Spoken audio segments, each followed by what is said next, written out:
आज का टॉपिक अपना, ठीक है ना, nomenclature of halo alkanes and halo arenes. Nomenclature of halo alkanes and halo arenes. देखो, हेलो एल्केन्स के नाम थोड़े बहुत ढंग के हैं, देखने लायक। बाकी हेलो एरीन्स में तो ज़्यादातर तो आपको नॉर्मल जितने नाम है वही याद रखने हैं, और कुछ 4-5 नाम है वो स्पेसिफिक है, उन स्पेसिफिक नाम को याद रखना है, बाकी कोई दिक्कत रखने की जरूरत नहीं है, ठीक है। सबसे पहले हेलो एल्केन का नाम देना कैसे है, तो देखो हेलो एल्केन ही क्या है, इसका IUPAC नेम है। तो कल को कोई कहीं पे दिखा हो मिल जाए तुम्हें अल्काइल हैलाइड्स, अल्काइल हैलाइड क्या कहलाता है, कॉमन नेम, और हेलो एल्केन क्या कहलाता है आपका IUPAC नेम। समझ में आ गई बात। अब सबसे फर्स्ट मेंबर CH3Cl, ना तो ये 1 डिग्री में आता है, ना ये 2 डिग्री में आता है, ना ये 3 डिग्री में। ये नॉर्मल अल्काइल हैलाइड है जिसका नाम क्या है आपका क्लोरोमीथेन। अब देखो जरा एक थोड़ी सी कहानी समझना, वैसे ये 11th का टॉपिक है लेकिन फिर भी बता देता हूँ। जब भी कभी आप IUPAC नेम देते हो, IUPAC नेम देते टाइम सबसे पहले क्या देखना होता है, वर्ड रूट। वर्ड रूट क्या होता है, नंबर ऑफ कार्बन एटम जो मेन चेन में होते हैं उसके अकॉर्डिंग वर्ड रूट दिया जाता है ना। 1 के लिए मैथ, 2 के लिए एथ, 3 के लिए प्रॉप, ऐसे। वर्ड रूट के पहले क्या लिखा जाता है, प्राइमरी प्रीफिक्स, इधर सेकेंडरी प्रीफिक्स, इसके इधर प्राइमरी सफिक्स, और यहाँ आएगा सेकेंडरी सफिक्स।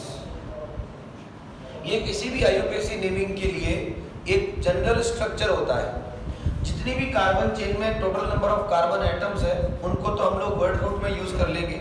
जैसे यहाँ पर क्या है, 1 है तो हमने लिखा मैथ। उसके बाद में ये होता है जिसमें आप लोग 1 को मैथ, 2 को एथ, 3 को क्या बोलते हो प्रॉप, 4 को ब्यूट, 5 को पेंट, और इसी तरह से हेक्स, हेप्ट, ऑक्ट, नॉन और डेक चलता है, ठीक है।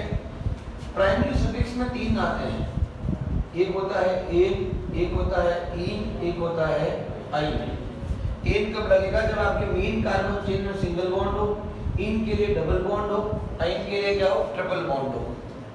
सेकेंडरी सफिक्स क्या होता है आपका, जो आपका मेन फंक्शनल ग्रुप होता है, मेन फंक्शनल ग्रुप, उसके अकॉर्डिंग आपका सेकेंडरी सफिक्स काउंट किया जाता है, ठीक है। अगर हो तो यूज करेंगे, नहीं होता है फंक्शनल ग्रुप तो यूज नहीं करेंगे। प्राइमरी प्रीफिक्स हमेशा क्या लिया जाता है, साइक्लो। अगर आपकी कार्बन चेन साइक्लिक स्ट्रक्चर बनाती है तो, नहीं बनाती है तो नहीं यूज करते हैं। और सेकेंडरी प्रीफिक्स जो होता है वो होता है सब्स्टिट्यूएंट्स के। अगर आपकी कार्बन चेन में सब्स्टिट्यूएंट्स है तो वो यहाँ पे लेके जाएंगे विथ देयर पोजीशंस, 2, 3, 4, 5, 6, 7 जो भी है उन पोजीशंस को मेंशन किया जाएगा। इसमें एक तो आपको पता ही है, आप अल्काइल ग्रुप यूज करते हो। अगर मेन कार्बन चेन के साथ में कोई अल्काइल ग्रुप है तो आप अल्काइल ग्रुप यूज करोगे। उसके अलावा जितने भी हेलोजेंस है उनके लिए वर्ड क्या होता है, हेलो वर्ड यूज होता है। हेलो वर्ड भी यहाँ पर आपका एज सफिक्स आएगा। साइनो, ये भी एक एज सफिक्स यूज होता है। एल्कोक्सी, ये भी एज सफिक्स यूज होता है, एज सब्स्टिट्यूएंट यूज होता है। और एक और आपको याद रखना है, अगर आपका मेजर फंक्शनल ग्रुप जो है उसके अलावा भी कोई दूसरे फंक्शनल ग्रुप्स प्रेजेंट है तो हम लोग लिखेंगे minor functional groups. Minor functional group का मतलब 11th क्लास में तुमको सिखाया गया था कि अगर किसी मेन कार्बन चेन के अंदर कोई ऐसा फंक्शनल ग्रुप पड़ा है जो आपके दूसरे फंक्शनल ग्रुप से लेस प्रायोरिटी पर है। 11th क्लास याद करो, हमने फंक्शनल ग्रुप की प्रायोरिटीज पढ़ी थी, जिसमें हमने कहा था कि कौन सा फंक्शनल ग्रुप किससे प्रायोर है, कौन सा लेस प्रायोर है। तो अगर कार्बोक्सिलिक एसिड की बात करें तो वो सबसे मोस्ट प्रायोरिटी पे रहता है, तो मेरी कार्बन चेन की शुरुआत यहाँ से होगी। लेकिन अब क्योंकि कहने को अल्कोहल OH भी एक क्या होता है, फंक्शनल ग्रुप होता है, पर ये इसके रेस्पेक्ट में ये लेस प्रायोरिटी पे है। तो इसका अब आपको क्या लगाना है, प्रीफिक्स लगाना है, ना कि सफिक्स। यहाँ तुम ऑल कहीं यूज नहीं करोगे, इसकी जगह क्या यूज होगा, हाइड्रोक्सी। क्या यूज होगा, हाइड्रोक्सी, वो भी विद देयर पोजीशन 3 हाइड्रोक्सी। और फिर 4 कार्बन के लिए ब्यूट। तो ब्यूट क्या हो गया आपका, वर्ड रूट साइक्लिक है नहीं। उसके बाद में ब्यूटेन, और जब आपका सफिक्स लगता है उस समय ई हट जाता है, एन का ई हट जाएगा। ये सब पढ़ाया हुआ है 11th क्लास में। और ये बन जाएगा ओइक एसिड और पूरा नाम हो जाएगा 3 हाइड्रोक्सी ब्यूटेनोइक एसिड। मतलब ये है कि सब्स्टिट्यूएंट की जगह पे हम minor functional group, alkyl substituents, hello groups या साइनो ग्रुप्स या एल्कोक्सी ग्रुप या कोई भी और भी बहुत सारे इसमें आते हैं, उन सब का यूज कर सकते हैं। ये आपको ध्यान रखना है। तो मेरे मेन बात क्या समझनी है आपको यहाँ पर, कि हेलोजन जो होता है वो ऐसे तो फंक्शनल ग्रुप है, ठीक है, लेकिन जब IUPAC नेम देते हैं उस समय उसका क्या यूज होता है, उसका प्रीफिक्स यूज होता है, सफिक्स यूज। मतलब ये कभी भी वर्ड रूट के पीछे नहीं लगते। तो कई बार जने पूछेंगे सर ये है ना, ये हम लगा रहे हैं ना, पर ये IUPAC नेम नहीं है, ये कॉमन नेम की कैटेगरी में आता है। ऐसा कैसा एक और मेजर फंक्शनल ग्रुप है जिसे आप बोलते हो ईथर। ईथर फंक्शनल ग्रुप जो होता है वो भी क्या होता है, हमेशा प्रीफिक्स की तरह यूज होता है, सफिक्स की तरह यूज नहीं होता है। इस बात का विशेष आपको ध्यान रखना है। आप जब भी ईथर का नाम दोगे तो उसके जो भी उसका सफिक्स या उसके लिए जो भी यूज होता है एल्कोक्सी वर्ड, ये एल्कोक्सी वर्ड कार्बन चेन के फ्रंट साइड में आता है, कार्बन चेन के आगे आता है, प्रीफिक्स की तरह यूज होता है, सफिक्स की तरह यूज नहीं होता है। ये जब हम लोग ईथर पढ़ेंगे तब और समझ में आएगा। बात समझ आई? तो कुल मिलाकर आपको मैं तो आपको जनरली समझाने की कोशिश कर रहा हूँ कि IUPAC नेम देते कैसे हैं। ये 11th का टॉपिक था, तो थोड़ा सा आप ध्यान रखें, इसको याद रखें। अब देखो जरा, मेरे पास कार्बन कितना है 1, और कार्बन में टोटल जितने भी बॉन्ड्स हैं, कार्बन के खुद के जितने भी बॉन्ड्स हैं, सारे के सारे कैसे हैं, सिंगल। तो नाम आया मैथ। सिंगल बॉन्ड की वजह से क्या नाम आया, एन। और कोई इसके पास मेजर फंक्शनल ग्रुप जैसी कोई चीज नहीं है, तो मैंने पीछे कुछ भी यूज नहीं किया है। अब क्योंकि ये क्लोरो हमेशा एज ए सफिक्स ही यूज होता है, प्रीफिक्स ही यूज होता है, तो हम इसको सबसे पहले आगे लगा देंगे। तो देखो हेलो की जगह आ जाएगा क्लोरो और मीथेन। इसी तरह से अगर ये CH3 CH2Cl होता तो ये हो जाता क्लोरोइथेन। क्या हो जाता, क्लोरोइथेन। ठीक है, मैं इसको हटा देता हूँ, ये आप लोग आराम से बाद में 11th की किताब से वापस देख सकते हैं। ठीक है ना। अब देखिए क्लोरोइथेन के बाद में ये हो गया आपका क्लोरोप्रोपेन। अब इधर देखिए, अगर ये होता तो यहां पर आपका मेन कार्बन चेन ये है, तो 1 2 3 प्रोप। तो आपका वर्ड रूट क्या आया, प्रोप। उसके बाद में प्राइमरी सफिक्स एन, लेकिन Cl यहाँ पे कौन है, सब्स्टिट्यूएंट। कौन सी पोजीशन पे, सेकंड पोजीशन पे। तो इसके लिए क्या यूज करना पड़ेगा, 2 क्लोरोप्रोपेन। बोलो यहाँ तक समझ में आया? बहुत इजी है, कोई दिक्कत वाली बात नहीं है। ऐसे ही एग्जाम्पल तुमको दे रखे हैं। अब जैसे ये 2 क्लोरोप्रोपेन है, पर इसके साथ ही इसका एक और पॉपुलर नाम आपको याद रखना है। देखो याद करो, कुछ कॉमन नेमिंग में हम लोग चीजें बताते हैं। कॉमन नेम देते टाइम कुछ बातें याद रखना। अगर कॉमन नेम में स्ट्रेट चेन आ रही है, कैसी चेन आ रही है, स्ट्रेट चेन आ रही है। स्ट्रेट का मतलब क्या हो गया, सिर्फ और सिर्फ कार्बन कार्बन की चेन है, इसमें किसी तरह की कोई ब्रांचिंग नहीं है। Like CH3 CH2 CH2 CH2 और Cl है, तो आप इसे N लगाकर यूज करते हो। तो N meth eth prop but N butyl chloride. N का मतलब होता है नॉर्मल। N का मीनिंग क्या होता है, नॉर्मल। यहाँ पर N ये डिनोट करता है कि जिस भी चेन की आप बात कर रहे हो वो एक लॉन्ग चेन है और इसमें किसी तरह की कोई ब्रांचिंग नहीं है। ठीक है। इसी तरह से अगर आपको कुछ ये टाइप का ग्रुप दिखाई दे, सिर्फ यही होना चाहिए, इसमें और कुछ भी चेंज मत करना अपनी मर्जी से, यहाँ कुछ भी आ सकता है। लेकिन अगर इस टाइप का ग्रुप हो तो इसे आइसो बोला जाता है। क्या बोला जाता है? आइसो। और इसी तरह से इस टाइप के ग्रुप को हम क्या बोलते हैं? नियो बोलते हैं। मतलब इस टाइप के ग्रुप को, इस पूरे ग्रुप को क्या बोलते हैं? Neo group. तो ये हम लोगों को ध्यान में रखना है ना, कि कब आइसो बोलते हैं, कब नियो बोलते हैं। तो इसी तरह से देखो जरा, इस टाइप का ही सेम सिस्टम यहाँ देखने को मिल रहा है और यहाँ पे Cl लगा हुआ है, तो ये क्या कहलाएगा? Iso propyl chloride.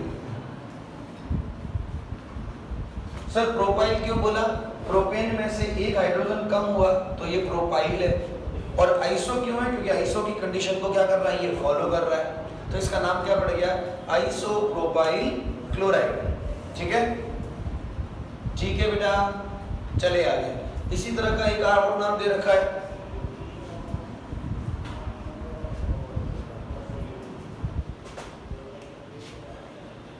CH3 CH CH3 CH2 Cl। अब इसके बारे में आपको पूछे तो आपकी लॉन्ग कार्बन चेन ये होगी। अगर कोई बच्चा ये सोच रहा है ये वाली, तो ये वाली नहीं हो सकती, हमें वो कार्बन चेन चूज करनी है जिसमें आपका हेलोजन एटम भी शामिल हो। तो आपकी कार्बन चेन ये होगी बेटा। ये वाली कोई लेने की कोशिश नहीं कर रहे हैं, ये गलत है, ये नहीं ले सकते, क्योंकि आपका क्लोरीन उस कार्बन चेन के साथ में जुड़ा हुआ होना कंपलसरी है। बात समझ में आई? पीछे वाले क्लियर बेटा? तो अब ये तो लेने ही नहीं है, तो आपको ये वाली चेन लेनी है। अब अगर आप ये वाली चेन लेते हो तो यहाँ से नंबरिंग स्टार्ट होगी 1 2 3 और 2 पर आपका सब्स्टिट्यूएंट कौन है? Methyl group. तो सबसे पहले आएगा 2 मिथाइल, उसके बाद में मैथ एथ प्रोप 3 कार्बन है, तो 2 मिथाइल क्लोरोप्रोपेन या 2 मिथाइल। और अब इसको ऐसे करो, M है तो अल्फाबेट में आएगा पहले, तो 1 क्लोरो 2 मिथाइल और क्या लिखेंगे हम इसको? प्रोपेन। सर ऐसा क्यों किया? मिथाइल का सब्स्टिट्यूएंट M है, M से स्टार्ट होता है, क्लोरो का C से। अब क्योंकि Cl और ये दोनों अगर बात करें ना स्टैंडर्ड वाइज, तो दोनों सेम है, दोनों ही सब्स्टिट्यूएंट है। आप इसको फंक्शनल ग्रुप वगैरह कुछ नहीं कहते हो, हमको पता है कि ये फंक्शनल ग्रुप की तरह यहाँ ट्रीट हो रहा है क्योंकि हेलो एल्केन टॉपिक पढ़ रहे हैं, पर ये एज अ IUPAC नेम यहाँ पर ये भी सब्स्टिट्यूएंट है और ये भी सब्स्टिट्यूएंट है। दोनों का लेवल एक जैसा है, ना इससे कोई बड़ा कहलाएगा ना कोई छोटा कहलाएगा। तो इसमें दोनों का ओहदा सेम है, दोनों ही सब्स्टिट्यूएंट है। जब तो दोनों सब्स्टिट्यूएंट है तो फिर क्या देखेंगे इनका? Alphabet order. तो अल्फाबेट ऑर्डर में C पहले आएगा, तो 1 पे क्लोरो, 2 पे मेथिल और प्रोपेन इसका नाम हो जाएगा। वैसे इसको हम और क्या बोल सकते हैं? देखो आइसो की कंडीशन फॉलो हो रही है, आइसो फॉलो हो रही है, तो इसका नाम पड़ जाएगा iso butyl chloride. Sir butyl क्यों बोला? मैथ। अच्छा एक और बात, कॉमन नेमिंग में जितने भी कार्बन होते हैं सबको काउंट करते हैं, वहां पर आपको चेन पेन देखने की जरूरत नहीं होती है। मेन जितना भी कार्बन टोटल मिला हुआ है कॉमन नेमिंग में वो सारे के सारे काउंट होंगे। तो ये बन जाएगा आपका आइसो ब्यूटाइल क्लोराइड। ठीक है, अब जरा देखिए इसको,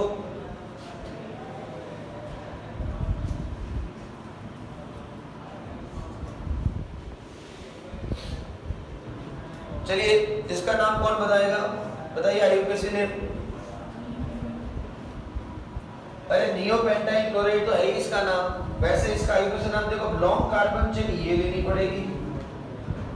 ठीक है, अब उसके बाद में 1 2 3 1 यहाँ से स्टार्ट होगा, 2 यहाँ से, 3 यहाँ से। 2 पे कौन आ रहा है? मिथाइल ग्रुप, तो 2,2 डाई मिथाइल क्या लिखेंगे फिर? 1। अच्छा पहले वही मिथाइल वापस आएगा ना, 1 क्लोरो 2,2 डाई मिथाइल प्रोपेन। बोलो बात समझ में आई?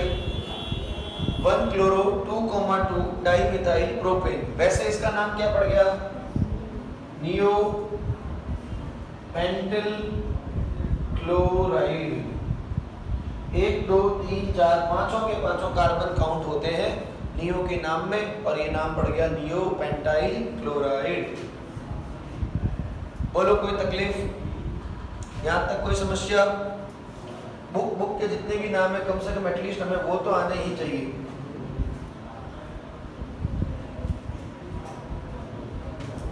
इधर देखिए, और जैसे अब जरा इसको देखना, अगर आईयूपीएसी नेम की बात करें तो 1,1 डाइक्लोरोमेथेन, ये तो कैसा नाम है? आईयूपीएसी। लेकिन देखिए पहले तो ये बताइए कौन सी कैटेगरी का है, जैम या विस? जैम। कैसे पता चला? एक ही कार्बन पे 2 हाइड्रोजन होते ही ये जैम आ गया। ठीक है, अब जैम डाइहैलाइड्स के लिए एक कॉमन नेम दिया जाता है। जैम के लिए वर्ड यूज होता है इडीन। इडीन लगता है पीछे, क्या लगता है? IDENE। ठीक है ना? तो अब इसका नाम, ये एक दो एग्जांपल याद रखना, बाकी में नहीं माथा फोड़ी करनी। इसका नाम मैथ एथ, तो ये हो जाएगा एथिलीन, इसमें भी ई है शायद, एथिलीन क्लोराइड। अब यहाँ पर आपको डाई लगाने की जरूरत नहीं है, इस बात का विशेष ध्यान रखना। ये स्पेलिंग सही है, आई है, वापस सही था यहाँ पे। इथाइलिन मतलब आपको डाई क्लोराइड वगैरह कुछ भी लगाने की जरूरत नहीं है, आपको इथाइलिन कह दिया, इसका मतलब ही क्या हो गया? ये जैम की बात कर रहा है, आपको कुछ भी लिखने की जरूरत नहीं है। बात समझ में आई? प्रोपिलिडीन होगा तो कार्बन के अंदर 2 हाइड्रोजन एटम्स और उसके बाद में प्रोपेन। अब यहाँ पर कई बार क्या होता है कि प्रोपिलिडीन में सर कौन से वाले कार्बन पर दोनों लगे हुए हैं, ये चेक करने के लिए फिर आप लोगों को 1 और 2 लगाना पड़ता है। इसका नाम हो गया 1 प्रोपिलिडीन क्लोराइड। और अगर यहाँ आ जाए तो ये क्या कहलाएगा? 2 प्रोपिलिडीन क्लोराइड। मतलब पहले नंबर कार्बन पे ही दोनों के दोनों प्रेजेंट है तो उसका नाम है 1 प्रोपिलिडीन क्लोराइड। और अगर दूसरे कार्बन पर प्रेजेंट है तो उसे क्या बोलेंगे? 2 प्रोपिलिडीन क्लोराइड। इंपॉर्टेंट लगा देना। सर कैसे इंपॉर्टेंट? देखो, तुम्हें नाम देकर आईयूपीएसी नेम पूछे, अरे ये फॉर्मूला देके पूछे तब तो फिर तो निकाल ही लोगे, लेकिन कल को ऐसे पूछ लिया कि right the IUPAC name and structure of the ethylene chloride, तो सबसे पहले तो आपको अगर यही नहीं पता है कि एथिलीन क्लोराइड होता क्या है, तो फिर मुझे बताइए अब आप कुछ भी सोच सकते हो। पहली बात तो सबसे पहले तो आपको डाई क्लोराइड तो दिमाग में आना ही नहीं है। अगर आपने इसको नहीं पढ़ा हुआ है तो आपके दिमाग में डाई क्लोराइड आने का तो सवाल ही पैदा नहीं होता, क्योंकि अगर याद नहीं है तो फिर गड़बड़ करोगे और हम वही वाली बेंजिल और बेंजीन वाला दिक्कत हो जाएगा। जैसे बेंजिल क्लोराइड था तो उसे बेंजीन समझते हुए आंसर लिख देंगे, नहीं लिखना है। ऐसे सवाल आए हुए हैं तो हमें याद रखना पड़ेगा। समझ में आई बात? ध्यान में रहेगा। चलिए, अब जैसे ये जैम था तो इसी तरह से आपके विष है। देखो आईयूपीएसी नेम बहुत आसान है इनका, 1,2 डाई क्लोरो इथेन, ये तो हो गया इसका आईयूपीएसी नेम। लेकिन इसका अगर आपको क्या पूछे, कॉमन नेम पूछे, अब इसका देखो, इसका भी इंपॉर्टेंट है। इसमें इडीन नहीं लगा, इथाइलिन क्लोराइड लगाएंगे। क्या लगाएंगे? Ethylene chloride. ये याद रखना भैया, यहाँ कंफ्यूजन होते हैं, बचना है कंफ्यूजन से। अगर गलती से कुछ लिख के आ गए बड़े कॉन्फिडेंस के साथ, इथाइलिन में 90% बच्चा क्या करेगा? CH डबल बॉन्ड CH और LOCl। करोगे कि नहीं करोगे? इथेन, इथीन, इथाइन, तो ये इस तरह से करोगे। या हो सकता है आप देखो वो ईन लगता है, ये इलीन है, YLENE। तो यहाँ पर थोड़ा सा समझने की कोशिश करना, ये इथीन नहीं है, ये इथाइन नहीं है, ये इथाइलिन है। इथाइन, इथाइलिन और इथीन में अंतर है, समझना। क्योंकि इसके सारे एग्जाम्पल तो नहीं पढ़ने, लेकिन फिर भी एटलीस्ट जो बुक में दे रखा है एटलीस्ट वो एग्जाम्पल आपको आना ही पड़ेगा। जैसे अगर ये दे देता तो इसका नाम क्या हो जाएगा? Propylene chloride. Propylene chloride. और देखो यहाँ पर भी हमने कोई डाइक्लोराइड नहीं लगाया है, प्रोपाइलीन डाइक्लोराइड में हमने कोई डाइक्लोराइड नहीं लगाया है, प्रोपाइलीन क्लोराइड लिखा, खेल खत्म। याद रखना इम्पोर्टेंट हो सकते हैं ये सवाल, और ये कंफ्यूज करने के लिए काफ़ी है। बोर्ड के लेवल पे ये सवाल बढ़िया सवाल कहलाते हैं, अच्छे सवाल कहलाते हैं, तो इसलिए इनका ध्यान रखें। आईयूपीएसी नाम तो आप लिख ही लोगे, कोई दिक्कत नहीं आएगी। अब देखिए जरा, उसके बाद में बात करें तो चलिए मैं इसको मिटा देता हूँ यहाँ से। कुछ और आपकी बुक में एग्जाम्पल दे रखे हैं, हम उनको थोड़ा सा देख लेते हैं, है ना, अंदर टेबल के अंदर। तो फर्स्ट तो आपका इजी है, जैसे इसको देखते हैं आप लोग, CH3 CH2 CH Cl और CH3। अब देखो, क्या ये आइसो है? क्या ये आइसो कहलाया जा सकता है? नहीं कहलाया जाता। आइसो की कंडीशन बेटा फिक्स है, ये आइसो रहेगा। आप ना इसको बदल सकते हो, ना इसको बदल सकते हो, ना इसको बदल सकते हो। देखो लेकिन जरा यहाँ पर देखो, CH3 इधर भी है, इधर भी है, H इसके पास भी है, इसके पास भी, लेकिन यहाँ CH3 नहीं है, तो इसे आप आइसो नहीं बोलेंगे। तो इसे पता है क्या बोलेंगे कॉमन में? सेकेंडरी बोलेंगे। सेकेंडरी बोले तो ये कार्बन कौन से डिग्री वाला है, तो इसका नाम पता है क्या है? सेकेंडरी को शॉर्ट में SEC, secondary method of butyl chloride, secondary butyl chloride. IUPAC नाम, ये कौन सा हो गया? Common name. आईयूपीएसी नाम 2-क्लोरोब्यूटेन। अच्छा, जरूरी भी नहीं है, कई बच्चा सोचता है सर इसका मतलब आप सबके बता रहे हो तो सबका आईयूपीएसी नाम होता ही होगा, कोई जरूरी नहीं है। कॉमन नाम, अरे भाई तुम सब बच्चों के निकनेम है क्या? सबके कंपलसरी है क्या? सबके निकनेम होने ही चाहिए। कई ऐसे लोग होंगे जिनके घर के कोई निकनेम नहीं है, जो उनका ओरिजिनल नेम है उसी नाम से उनके घर वाले बुलाते हैं, तो क्या कंपलसरी है कि निकनेम होना ही चाहिए? नहीं, लेकिन ओरिजिनल नेम तो सबका कोई ना कोई होगा ही होगा, जो कि उनकी स्कूल में चल रहा होगा, मार्कशीट्स में चल रहा होगा, कुंडली में चल रहा होगा, कहीं ना कहीं कुछ ना कुछ फिक्स नाम होगा जिसके पीछे कोई ना कोई लॉजिक होगा। अगर हिंदू रीति रिवाज की बात करें, हम वो नक्षत्र व्रत वो देख के भाई हमारा ये राशि, इस राशि में ये नाम और इसके अकॉर्डिंग ये चलता है, तो इसके पीछे का कोई लॉजिक है। लेकिन किसी को चिट्टू पिट्टू चीकू बिकू कुछ भी बोल दिया, उसके पीछे कोई लॉजिक है क्या? है? अब चीकू बोल दिया तो चीकू जैसा दिखता है क्या? प्यार से उसको जो ठीक लगा बोल दिया। गुड़िया बोले तो गुड़िया जैसी दिखती है क्या? है? हर माँ बाप को अपने बच्चे गुड़िया ही दिखते हैं, गुड्डी नजर आते हैं। तो वो पता नहीं, वो तो सामने वाला जाने, जिसको मिलेगी उसको पता चलेगा कि कैसी है? उन्हीं गुड़ियों में पता नहीं क्या क्या पहली होती है, तुम्हें पता ही है ना? तंत्र विद्या देखते हैं, अब मैं वो शब्द नहीं बोल सकता, है ना? वो पूछ के आओ कि कौन कैसी गुड़िया है, वो कहते हैं कि हमारी बेटी तो माँ गाय है, पीछे कहना भूल गए सींग वाली, हाँ है ना, वो सींग वाली गाय, वो कहना भूल जाते हैं। वो तो उसको पता है जिसको मार रही है, उसको पूछो कि गाय कैसी है, जिसको मारवाड़ी कहते हैं मारकड़ी गाय, मारने वाली। तो सबकी नज़र में हमेशा ध्यान रखना, ये वैसे कॉपी पेस्ट डायलॉग है, लेकिन हर बच्चा उतना शरीफ नहीं होता जितना वो आधार कार्ड में दिखता है, और इतना स्मार्ट भी नहीं होता जितनी वो उसकी फेसबुक प्रोफाइल या अपने इंस्टा की आईडी पे दिखता है। ये बात मान के चलना, है ना? हमेशा देख लेना आप, 90% अपने आसपास में देख लो, सारे इनके चेहरे देख के जाओ, सबके एक दूसरे के। और आज जाते ही इंस्टा की उनकी आईडी खोल के देख लेना, ऐसे ऐसे फिल्टर लगा लगा के फोटो चिप रखे हैं ना। और वापस आप आके एक बार के लिए कुछ नहीं करना है, आप मोबाइल लेके आओ, सामने रखो और उसका चेहरा देखो, अभी हंसी आएगी आपको। उसकी आईडी देखना, उस आईडी के फोटो को देखना, फिर उसको देखना लाइव सामने आके, फिर तुम देखना कि तुमको लगेगा कि जिंदगी में काल्पनिकता क्या है और वास्तविकता क्या है। ये बस कुछ ऐसा ही फर्क है। तो थोड़ा सा समझना, कई बार बच्चा क्या तो बड़ा भोला होता है ना, बच्चे तो कितने भोले होते हैं ना, कितने भोले होते हैं, बहुत भोले। ये इतने भोले बच्चे होते हैं, ये समझ लेते हैं कि देखो सर सब में common IUPAC common IUPAC common IUPAC दे रहे हैं, तो इसका मतलब सबका कॉमन आईयूपीसी होता ही होगा।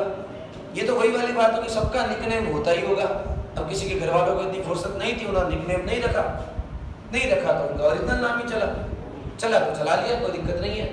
अब कोई कंपलसरी नहीं है कि सर सबके कॉमन नेम होंगे ही होंगे, नहीं होते हैं। जिनके होते हैं उनके देख लेते हैं। सर याद कौन से रखने हैं? वैसे तो आईयूपीसी पता होने चाहिए, लेकिन कभी कभी कुछ पॉपुलर नेम इतने पॉपुलर हो जाते हैं कि वो ओरिजिनल नेम से भी ज्यादा पॉपुलर रह जाते हैं। जैसे अब मैं तुम्हें अब्दुल पाकिर जैनुलाब्दीन अब्दुल कलाम बोलूं, और मैं मिसाइल मैन बोल दूं। अब मिसाइल कोई बड़ी बात नहीं है कि केवल हमारे अब्दुल कलाम सर ने बनाई थी, आज भी लोग काम करने वाले कर रहे हैं, दुनिया में और भी लोग होते होंगे। हमने मिसाइल मैन वो नाम किसको बोल दिया? अब्दुल कलाम सर को। गांधी एक क्या है? कास्ट है। गांधी क्या है? कास्ट। तो ऐसे तो कोई भी किसी को बोल सकता है, मुझे त्रिवेदी जी बोल दे, है किसी को कुछ बोल दे, लेकिन गांधी जी बोलूंगा तुम्हारे दिमाग में कौन सा इमेज आएगा? महात्मा गांधी जी का, जबकि ये एक कास्ट है। तो कुछ नाम इतने पॉपुलर हो जाते हैं, इतने पॉपुलर हो जाते हैं कि फिर उनका ओरिजिनल नाम मोहनदास करमचंद गांधी। मोदी क्या है? कास्ट है। मोदी कॉर्पोरेशन एक कास्ट है, लेकिन हमने उस कास्ट को उस इंसान से रिप्रेजेंट करवा दिया सीधा, मोदी जी। ये तो वही कास्ट वाली बात होगी। मुझे कोई बोले त्रिवेदी जी तो कोई दुनिया में मैं अकेला ही थोड़ी हूँ त्रिवेदी जी, लेकिन वो पॉपुलर आदमी है तो उनके नाम के पीछे मोदी जी। मोदी जी का मतलब नरेंद्र दामोदर दास मोदी। ये कुछ जरूरी नहीं है कि सबके ही पॉपुलर नाम उतने पॉपुलर हो। अब योगी घने हैं दुनिया में, योगी जी बोलेंगे तो सीधा दिमाग में कौन आएंगे? हाँ, यूपी वाले सही है, बुलडोजर बाबा। कहने का मतलब सिर्फ इतना सा है कि कुछ नाम ज्यादा पॉपुलर हो जाते हैं और कुछ नाम कॉमन जो है वो ऐसे ही रहते हैं। अब इसमें हमको क्या समझना है? हमको ये समझना है कि आपको कुछ ऐसे स्पेशल पॉपुलर नाम याद रखने हैं जिनसे सवाल पूछ सकते हैं। अब कल को वही बेंजील क्लोराइड का फॉर्मूला पूछ लिया, इथाइलिन क्लोराइड का फॉर्मूला पूछ लिया, आगे कुछ नाम आएंगे क्यूमीन, क्रिसोल, है ना, रिसोर्सिनॉल, ये ऐसे नाम आएंगे। अब सीधा नाम आ जाए, एक बार आया हुआ है, ये मैं कोई मजाक में बात नहीं कर रहा हूँ। अब जैसे एसीटोन तुमने बहुत बार सुना है, राजस्थान बोर्ड ने एसीटोन का पूछा हुआ है, right the formula and the IUPAC name of acetone. हालांकि ये बहुत टुच्चा सा सवाल है, ऐसा पूछने का कोई हक नहीं बनता उसको, ये क्या पूछना, फिर भी पूछ दिया। एसीटोन का IUPAC नाम और उसकी स्ट्रक्चर बताओ। कहने का मतलब ऐसा है कि ऐसा कई बार आया है सवाल, कॉमन नेम देकर तुमसे IUPAC नेम पूछवा दिया, इसलिए ध्यान रहे, इंपॉर्टेंट है। जो काफी अच्छे पॉपुलर दिखते हैं उनको तो याद रखना ही पड़ेगा। और देखिए जरा, जैसा ये है हमारा CH2 double bond CH single bond Cl। अब हम इसको वैसे तो हम लोगों ने क्या बोला था? Vinylic chloride. अरे बोला था कल की क्लास में, विनाइल क्लोराइड PVC बनता है इससे। अब इसका अगर कोई IUPAC नाम बोले तो मैथ और एथ, देखो IUPAC नाम का सिस्टम फिक्स है, मैथ एथ तो एथ, उसके बाद में डबल बॉन्ड है तो ईन, ठीक है, एथीन। अब ये क्लोरो एथीन बोला जा सकता है, क्लोरो एथीन बोला जा सकता है। बोलो कोई तकलीफ? तो ये हमारे पास आ गया क्लोरो एथीन। इसी तरह से देखो ये है एलाइलिक ब्रोमाइड,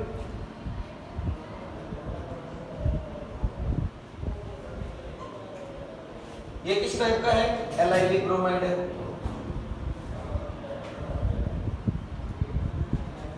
अब कल को आ जाए कि right the IUPAC name of allylic bromide, तो अब इसका वही सेम कार्बन नंबर ये हो गया। नंबरिंग यहां से शुरू करेंगे, सही लिखिए, यहां से या दूसरी जगह से? यहीं से, क्या दूसरी जगह से? डबल बॉन्ड है बेटा, ऐसे क्या करते हो? ये सब्स्टिट्यूएंट है, ये फंक्शनल ग्रुप माना जाता है, ऐसे मत करो, ऐसे मत करो। ये डबल बॉन्ड को प्रायोरिटी देंगे। अरे भैया डबल बॉन्ड को तो कई बार ट्रिपल बॉन्ड से भी प्रायोरिटी देते थे, तो फिर याद करो। फंक्शनल ग्रुप वाली 11th क्लास की टेबल में भी देखोगे तो उस टेबल के अंदर भी डबल बॉन्ड को और उनकी प्रायोरिटी लिखी हुई है, चाहे वो अल्कोहल और उनसे नीचे है, पर एटलीस्ट सब्स्टिट्यूएंट से तो ऊपर इनको फंक्शनल ग्रुप माना है, इनको हम फंक्शनल ग्रुप नहीं मानते। समझे भाई बात? इसीलिए तो इनका क्या लगता है? प्रीफिक्स। इनका क्या लगता है? सफिक्स। ठीक है, तो 3 पे कौन आएगा? ब्रोमो, मैथ एंड प्रॉप, तो 3 ब्रोमो प्रॉप 1 इन। वैसे 1 लगाते नहीं है, 1 पे होता है तो 1 लगाने की जरूरत नहीं है, प्रोपीन भी इसका राइट आंसर होगा। और देखिए कोई और अच्छे खासे सवाल हो तो देखो, मिथाइलिन क्लोराइड हमने कर दिया, इथाइल, अच्छा जैसे इथाइलिन क्लोराइड होता है वैसे वैसे मिथाइलिन कैसे हुआ बेटा? मुझे बताओ, मैं बताऊं वापस? हाँ, कितने कार्बन की चेन है? 3 कार्बन की चेन है। नंबर कहाँ से देंगे? इधर से देंगे। क्यों देंगे सर इधर से? क्योंकि ये एक डबल बॉन्ड है। डबल बॉन्ड को फंक्शनल ग्रुप माना जाता है, जिसका भी सफिक्स यूज हो रहा है तो वो फंक्शनल ग्रुप है। और इसको आपने क्लास 11th में हाइड्रोकार्बन्स में एल्केन्स, एल्कीन्स, एल्काइंस, इनको अपने आप को एक फंक्शनल ग्रुप मानते हुए, ग्रुप्स मानते हुए बात की है। तो नंबरिंग, मिनिमम नंबर किसको दिए जाते हैं? फंक्शनल ग्रुप को। तो फंक्शनल ग्रुप को मिनिमम नंबर यहाँ से देना स्टार्ट करेंगे। सर इधर से देंगे तो, इधर से देंगे तो उसको 2 नंबर मिलेगा, इधर से दोगे तो क्या मिलेगा? 1 मिलेगा। तो मिनिमम कहाँ से मिल रहा है? इस तरफ से। इधर से चलोगे तो 1 2 3। ब्रोमीन किस पे आ रहा है? 3rd पे आ रहा है। तो पहले कौन आएगा? सब्स्टिट्यूएंट, वो याद करो, वो भी मैंने जो बताया था। सबसे पहले 3 ब्रोमो। अब साइक्लो तो है नहीं, तो साइक्लो वाली बात खत्म। प्रोप, वर्ड रूट क्या होता है? प्रोप कितने कार्बन के लिए? 3 कार्बन के लिए। 3 कार्बन का वर्ड रूट प्रोप। उसके बाद में प्राइमरी सफिक्स इन, एन, आइन, कोई में से हो सकता है। यहाँ कौन आएगा? इन आएगा। तो 3 ब्रोमो प्रोप 1 इन। आप 1 नहीं लगाओगे तब भी ये राइट आंसर माना जाएगा। लेकिन आदत 1 की लगाने की रखा करो, ताकि जब 2 की बारी आए तो फिर 2 में फिर ऐसा ना हो जाए कि भूल जाओ। भाई 1 लगाने से गलत नहीं है, तो इसका मतलब 1 लगा दिया करो, ताकि जब 2 लगाने की बारी आए तो फिर तुम भूलो नहीं और तुम्हारी आदत खराब ना हो। ओके है। अब जैसे देखो इथाइलिन क्लोराइड है, वैसे तुम्हारी बुक में मिथाइलिन क्लोराइड भी दिया हुआ है। जैसे इथाइलिन है वैसे इथिलिन है, सॉरी, तो तुम्हारी बुक में दिया हुआ है मिथाइलिन क्लोराइड CH2Cl2। इसको देखो जरा, ये भी समझने वाली बात है। अब देखो ये भी अच्छी बात है। वैसे तो तुमने 2 के लिए बोला, लेकिन यहाँ पर आपके देखो किताब में जो है मिथाइलिन क्लोराइड दिया हुआ है। ये वैसे लिख तो दिया है इसने, एक बार के लिए चेक कर लेते हैं। ये गलत लिखा हुआ है या तो, या फिर ये एक्सेप्शनल केस है, चेक कर लेते हैं। स्प्रिंटिंग तो नहीं है।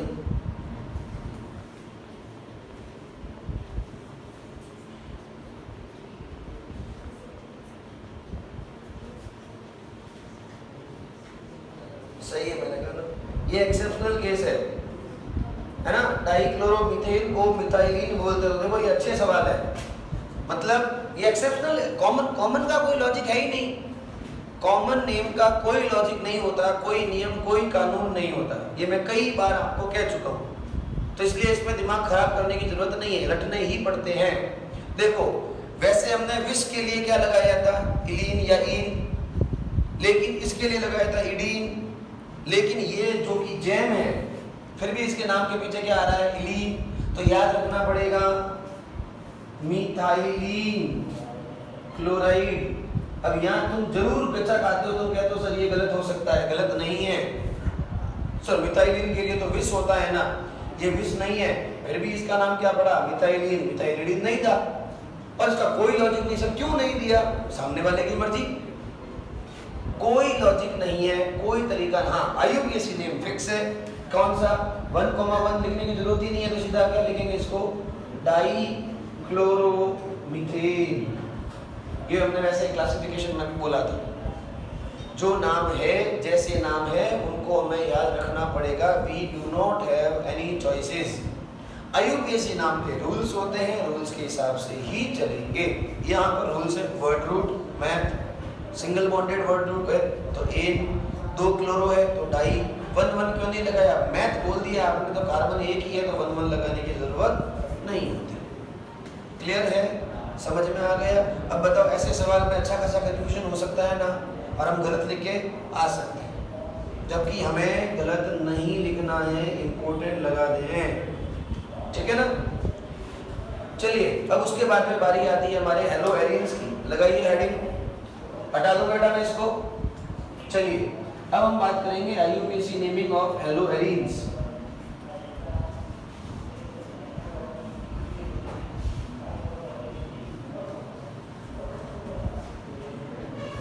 ठीक है,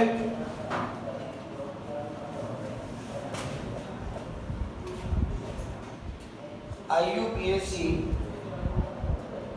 नेम ऑफ हेलो एरियंस। अब हेलो एरियंस में सबसे पहले तुम सब जानते हो आप इसको, वही क्लोरोबेंजीन, ब्रोमोबेंजीन, आयोडोबेंजीन, ऐसे।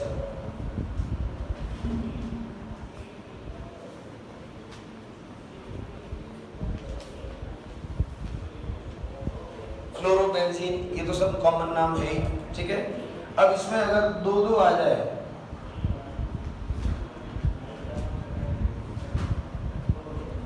तो आईयूपीएसी नेम तो 1,2 डाइक्लोरोबेंजीन, कोई दिक्कत होनी नहीं चाहिए, ठीक है।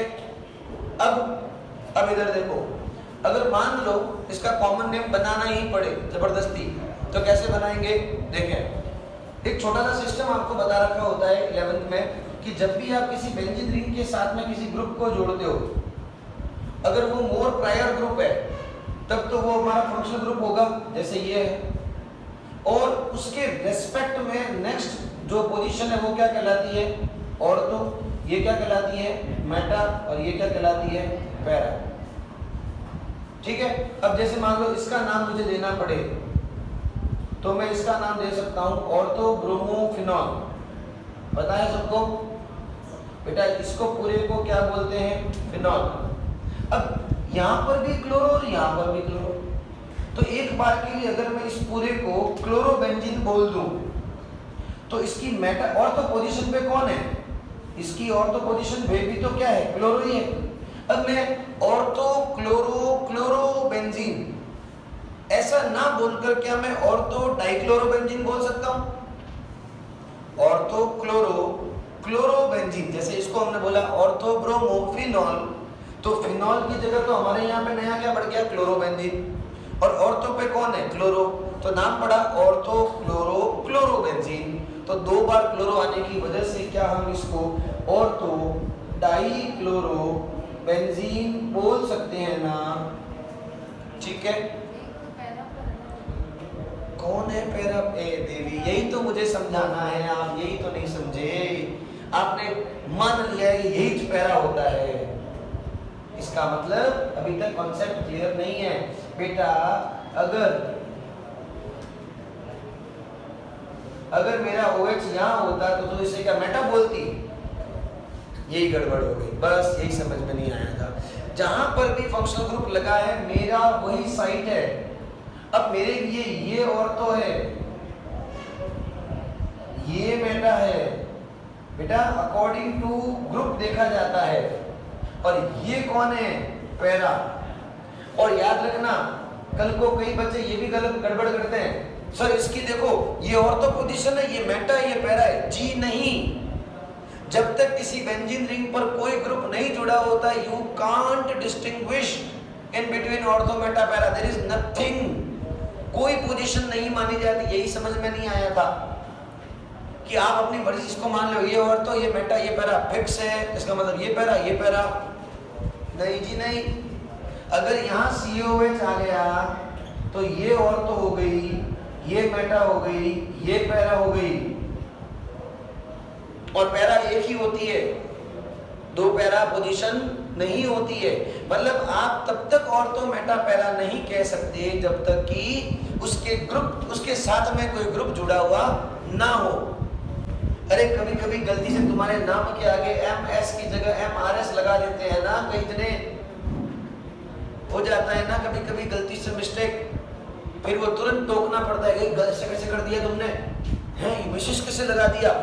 अब यूं क्या है, आ रही तो लगाया है, क्या फर्क पड़ गया। अरे मीनिंग कितनी गलत निकल गई, गलत इन द सेंस बहुत पहले वाली बात पहले ही हो गई, बाद में होने वाली बात को मिसेस कैसे लगा जाए, मिस होता है ना किसी के नाम, क्या फर्क पड़ गया, आर ही तो नहीं लगाया। आर लगाने के पीछे क्या क्या होना चाहिए, शादीशुदा औरत के लिए लगाते हैं, किसी की वाइफ के लिए लगाते हैं, तब ऐसे बात करते हैं। तो अब इसमें फर्क है। आप और तो बोलोगे ही कब, जब उस पे ऑलरेडी कुछ ना कुछ जुड़ा होगा। अगर कुछ जुड़ा हुआ नहीं है इसमें अब ये ना तो ऑर्थो है, ना ये मेटा है, ना ये पैरा है, ना कोई ऑर्थो है, ना कोई मेटा है, ना कोई पैरा है। समझ आई बात? ध्यान रखना, ये मिथिक छोटी छोटी बातें हैं जो दिमाग को खराब कर सकती है, पूरा क्वेश्चंस बिगाड़ सकती है तुम्हारे। ठीक है, चलिए, तो अब इसका नाम पड़ गया ऑर्थो डाइक्लोरोबेंजीन। इसी तरह से मेटा डाइक्लोरोबेंजीन या पैरा डाइक्लोरोबेंजीन ऐसे हो सकते हैं। अब जैसे देखो, ये तुम्हारा जो है, इसको थोड़ा समझना।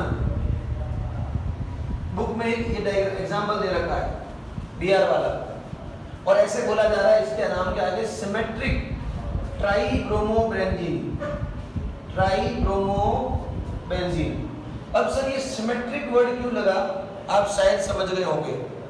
अगर मैं इसमें देखूं तो एक ऐसा प्लेन अवेलेबल है जो इसे दो इक्वल पार्ट में डिवाइड कर सकता है, और अगर ये दो इक्वल पार्ट में डिवाइड किया जा सकता है तो इसके नाम के आगे क्या लगेगा, सिमेट्रिक लग सकता है, कोई बड़ी बात नहीं है। वैसे इसका आईयूपीएसी नाम 1,3,5 ट्राइब्रोमोबेंजीन कहलाएगा। बोलो बात समझ में आई? 1,3,5 ट्राई, अब इसको मत बोल देना ऑर्थो मेटा मेटा ट्राइब्रोमोबेंजीन, अरे नहीं होता है ऑर्थो मेटा मेटा ट्राइब्रोमोबेंजीन, ऐसा नहीं बोलते हैं। और ऑर्थो मेटा भी ठीक ठाक ठीक है लगा देते हैं, बाकी ऐसे जगहों पे आईयूपीएसी बेस्ट है, लगाना मत और गड़बड़ करके आ जाओगे, कुछ नहीं पूछते हैं ऐसा, ना कभी आता है। तो इनके केस में ऐसी माथामोड़ी करना मत, कहीं अच्छा करने के चक्कर में कुछ गलत करके आ गए तो ना तो नंबर मिलेंगे और उल्टा जो आने वाले थे वो भी काट के आओगे। तो यहाँ ऑर्थोमेटा में जहाँ रिक्वायरमेंट हो वही लगाना, बाकी कहीं नहीं लगानी है, ठीक है। इधर देखिए एक ये नाम लिखा हुआ है, अब यहाँ देखो वापस यशवी, इधर देखो बेटा, नाम लिखा नाम बुराई, इधर देखो ये CH3 है। आपको अच्छे से पता है कि जब भी CH3 बेंजीन रिंग के साथ जुड़ता है तो ये क्या कहलाता है, टोलुइन कहलाता है। और क्योंकि ये कार्बन है तो बेंजीन रिंग के साथ कार्बन जुड़ा हुआ है, तो ऐसे में ये पूरा एक नया नाम बन रहा है टोलुइन। तो मैं इसको प्रायोरिटी देते हुए बात कर रहा हूँ, टोलुइन बोला है तो मैंने इसको क्या करा है, इंपॉर्टेंस दी है। तो मैं इसके रेस्पेक्ट में इसको क्या मान सकता हूँ, ऑर्थो पोजीशन, क्योंकि मैंने इसको प्रायोरिटी दी है। सर तो आपने क्लोरोबेंजीन क्यों नहीं बोला, कार्बन चेन को प्रायोरिटी मिलेगी ना, कार्बन के सब्स्टिट्यूएंट को प्रायोरिटी मिलेगी ना, है ना, क्लोरो को नहीं मिलेगी यहाँ पे। तो यहाँ पर ये पूरा वर्डिंग क्या बन रही है, टोलुइन। इसके रेस्पेक्ट में ये कहाँ है, ऑर्थो पे, तो क्या नाम पड़ेगा, ऑर्थो क्लोरो टोलुइन। अब वैसे इसका आईयूपीएसी नेम तो देखो, अब आईयूपीएसी नेम दूंगा तो मेरे लिए ये भी सब्स्टिट्यूएंट है, ये भी सब्स्टिट्यूएंट है। आईयूपीएसी में सब नियम फिक्स है। अब नियम फिक्स है, अब देखो जरा, ये है क्लोरो, ये है मिथाइल, क्लोरो का C पहले आता है तो प्रेफरेंस में नंबर 1 इसको मिलेगा, इसलिए नहीं कि ये Cl है, इसलिए कि इसका नाम क्लोरो है। अब देखो जरा 1 पे कौन है, 1 chloro 2 methyl benzene, 1 chloro 2 methyl benzene, ये क्या हो जाएगा, इसका आईयूपीएसी नेम हो जाएगा। अब कभी कभी टोलुइन को भी आईयूपीएसी ने क्या कर लिया है, एक्सेप्ट। जैसे फिनॉल, फिनॉल को कहने वाले हाइड्रोक्सी बेंजीन कह सकते हैं, फिनॉल को कहने के लिए हम क्या कह सकते हैं, हाइड्रोक्सी बेंजीन। लेकिन ये फिनॉल नाम जो कि एक कॉमन नेम है, ये इतना पॉपुलर हो गया कि इसको हमने एक्सेप्ट कर दिया, आईयूपीएसी ने इसे एक्सेप्ट कर दिया, और ये हर जगह फिनॉल फिनॉल यूज करते हैं, इसको पूरी कैटेगरी बना दी, फंक्शनल ग्रुप ही बना दिया। तो ठीक इसी तरह से इसने भी इसको, अब अगर दूसरा नाम, ओरिजिनल नाम तो ये लिख सकते हो, अब अगर इसको मेन टोलुइन अगेन वापस इसको मेन फंक्शनल ग्रुप मानकर बात करें तो ये क्या आ गया, 2 पे, तो इसका दूसरा नाम किताब वाले ने ये भी लिखा है, ये लीजिए। तो थोड़ा कंफ्यूजन से बचना। अगर आप दोनों को इक्वल प्रायोरिटी देकर चल रहे हो तब तो नंबर 1 पे ये, नंबर 2 पे ये, और बकायदा लिखा हुआ है किताब में। लेकिन अगर तुम इसको पूरा का पूरा प्रायोरिटी पे लेके चल रहे हो, भाई नहीं मैं तो टोलुइन लिख के ही बात करूंगा, तो फिर आपका ये 1 पे है और ये 2 पे, और ये 2 क्लोरोटोलुइन हो जाएगा। दोनों समझने ही पड़ेंगे। ये बेटा आपके आईयूपीएसी नाम होते हैं कंप्लीट।